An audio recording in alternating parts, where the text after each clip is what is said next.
No vídeo de hoje nós continuaremos vendo o posicionamento no CSS. Observem a página, nós temos dois elementos nesse aula6.html.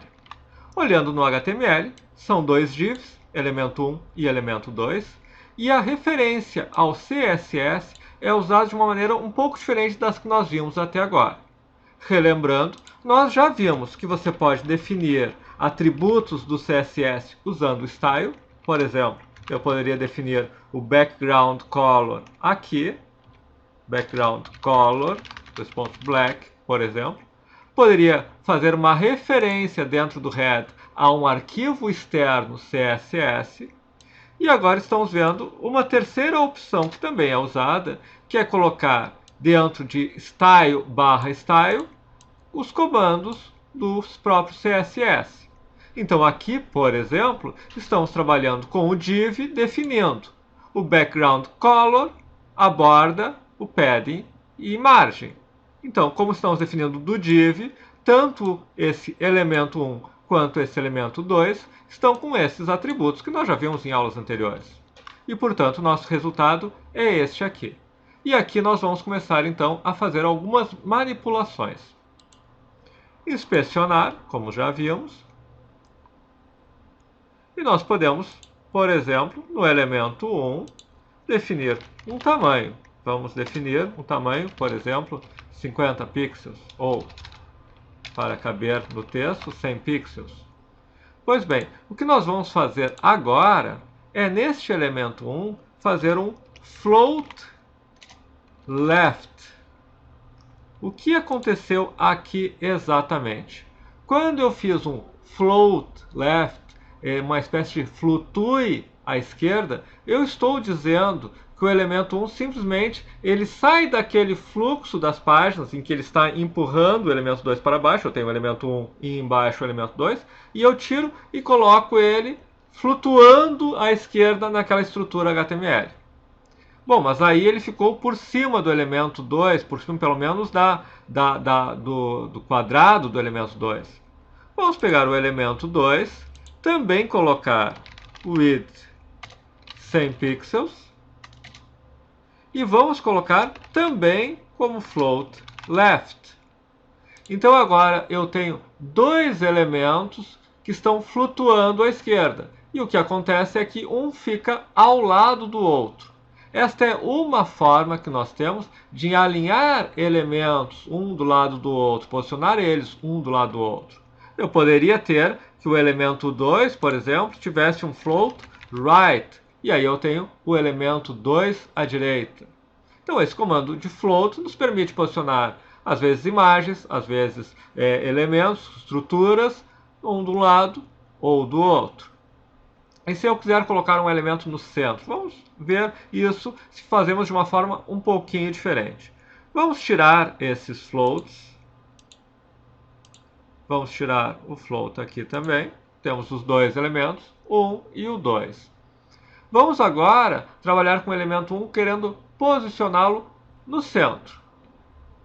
Eu poderia pensar em dizer, bom, se eu colocar uma margem left e calcular aqui 300 pixels, não, 350 pixels ou por aí, eu estou fazendo um alinhamento. Só que isso depende do tamanho da minha janela. Se eu coloco, por exemplo, a janela estiver muito pequena, ele vai ficar muito longe do centro. Ele simplesmente, eu defini que ele tem um certo tamanho em relação à esquerda. Mas se eu quero centralizá-lo, na verdade o que eu quero é que ele tenha uma mesma distância, uma mesma margem à esquerda e à direita. E aí eu posso usar um margem alto. O que é o alto? É um cálculo automático de margem. Se eu fizer apenas na esquerda, não resolve nada.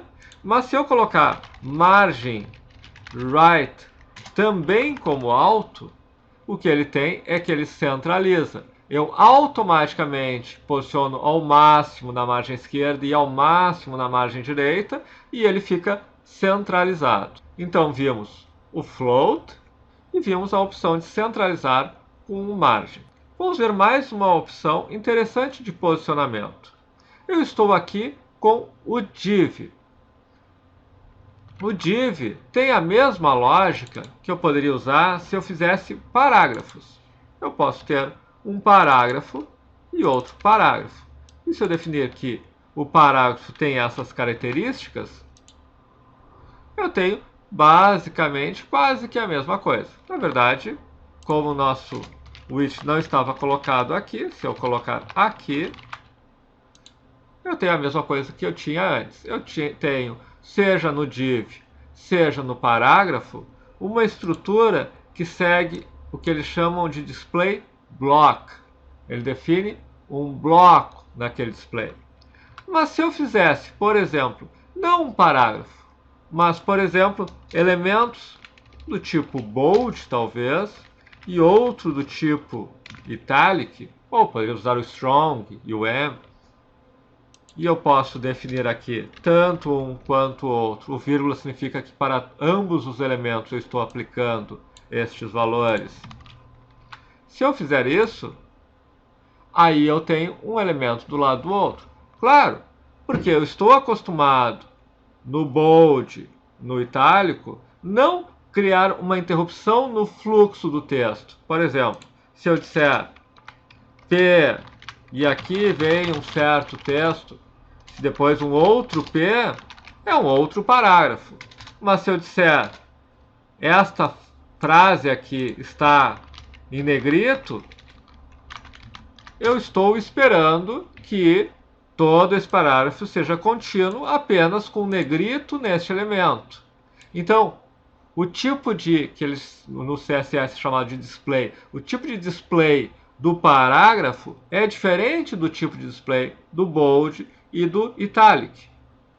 O parágrafo tem um tipo de display que é o mesmo do div, que é o display block.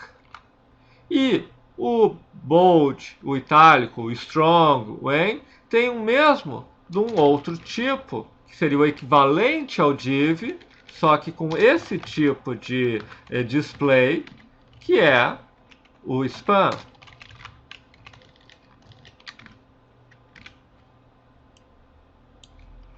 Se eu tiver aqui span, eu tenho essa estrutura. Elemento 1, elemento 2, um aliado ao outro, seguindo um fluxo do texto, não interrompendo e criando um novo bloco de texto. Se eu tiver o div, nós já vimos, o div vai nos colocar um elemento embaixo do outro. Mas tudo é configurável no CSS. Então, por exemplo, se eu disser que esse div1, na verdade, tem um display que não é o block, que é o inline, e se eu disser que o 2 também tem um display que também é o inline, eu tenho dois divs que se comportam como dois spans. Eu poderia ter parágrafos e fazer eles se comportarem como o bold, o itálico, ou seja, segue não como um novo elemento, não como um novo bloco.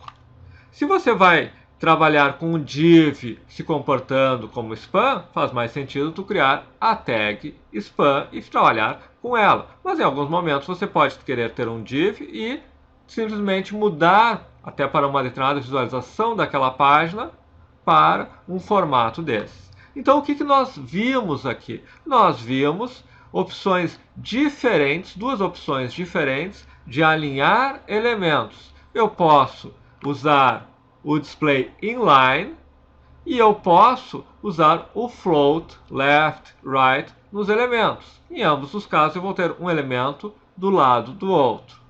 Existem algumas outras formas, nós vamos ver na sequência o inline block, porque existem algumas questões em relação a essa disposição apenas do inline. Mas isso fica para o próximo vídeo.